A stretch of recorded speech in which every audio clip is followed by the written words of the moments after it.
Imagine करो आपके साथ एक सीरियस क्राइम हो जाता है। आप पुलिस स्टेशन जाते हो और पुलिस वाले जवाब देते हैं कि ये हमारे एरिया का केस नहीं है, आप दूसरे थाने जाओ।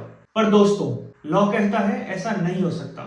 इसी प्रॉब्लम का सॉल्यूशन है जीरो एफआईआर। आज की वीडियो में हम यही समझेंगे कि जीरो एफआईआर क्या होती है, कैसे फाइल होती है एंड पुलिस अगर मना करे तो आप क्या कर सकते हैं। सबसे पहले हम थोड़ा बेसिक समझते हैं कि एफआईआर का मतलब क्या होता है।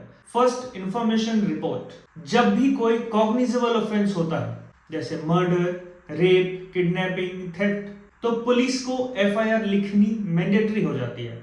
अब हम आते हैं कि जीरो एफआईआर, जो मेन कॉन्सेप्ट है हमारे इस वीडियो में। जीरो एफआईआर का मतलब होता है ऐसी एफआईआर जो किसी भी पुलिस स्टेशन में फाइल की जा सकती है, चाहे क्राइम उस एरिया में हुआ हो या ना हो। इस एफआईआर को इनिशियली नंबर 0 दिया जाता है, इसीलिए इसका नाम जीरो एफआईआर भी पड़ा है। अब सिंपल सा एक एग्जांपल लेते हैं। मान लो कि क्राइम हुआ है दिल्ली में, विक्टिम अभी मुंबई में है। अब विक्टिम मुंबई के पुलिस स्टेशन जाकर बोले मेरे साथ दिल्ली में क्राइम हुआ है। मुंबई पुलिस ये नहीं कह सकती कि दिल्ली जाओ पहले, उसको जीरो एफआईआर लिखनी ही पड़ेगी और बाद में केस को दिल्ली ट्रांसफर कर दिया जाता है। अब सवाल ये आता है कि ये लॉ आया कहां से। तो 2013 के सुप्रीम कोर्ट के जजमेंट के बाद जीरो एफआईआर को ऑफिशियली लीगल स्टेटस मिला, स्पेशली वुमेन और सीरियस क्राइम के केस में। अब सवाल ये आता है कि लॉ तो बन गया, बट अगर पुलिस मना करे तो क्या करें। अब मान लो पुलिस एफआईआर लिखने से मना कर दे, तो आप क्या कर सकते हो। उसको पहले आप बताओ कि zero FIR is my legal right. Police officer का नाम और बैच नंबर नोट कर लो।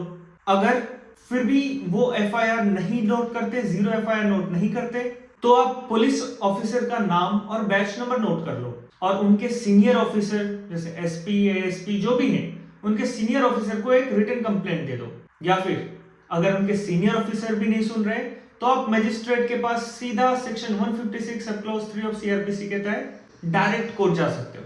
फिर एफआईआर लिखना पुलिस के पास ऑप्शन नहीं बल्कि ड्यूटी हो जाती है। अब हम एक इंपॉर्टेंट बात करते हैं कि जीरो एफआईआर इतना जरूरी क्यों है। तो जीरो एफआईआर इसलिए जरूरी है कि इसके रोल में आ जाने से टाइम वेस्ट नहीं होता, विक्टिम को जस्टिस जल्दी मिलता है, सीरियस क्राइम्स में डिले नहीं होता, पुलिस की अकाउंटेबिलिटी बढ़ जाती है, specially rape, acid attack, kidnapping जैसे केसेस में। जीरो एफआईआर एक लाइफ सेविंग प्रोविजन की तरह काम करता है। अब कुछ कुछ मिथ भी हैं, जहां रूल्स हैं वहां पर सोसाइटी में एक मिथ भी चलती है कि क्या जीरो एफआईआर इलीगल है। तो नहीं, ये बात बिल्कुल गलत है। ये बिल्कुल गलत है। जीरो एफआईआर एक लॉ है एंड एक लीगल राइट है। या फिर क्या जीरो एफआईआर केवल वुमेन के लिए है? तो नहीं, जीरो एफआईआर सबके लिए है, बस जो क्राइम है वो कॉग्निजेबल होना चाहिए। तो दोस्तों, अब जब भी कोई बोले ये हमारे एरिया का केस नहीं है, आप कॉन्फिडेंटली बोल सकते हैं मुझे जीरो एफआईआर करानी है क्योंकि ये मेरा लीगल राइट है। अगर आपको वीडियो हेल्पफुल लगी हो तो लाइक करो, शेयर करो, क्योंकि लॉ तभी काम करता है जब लोग उनके बारे में जानते हैं। धन्यवाद।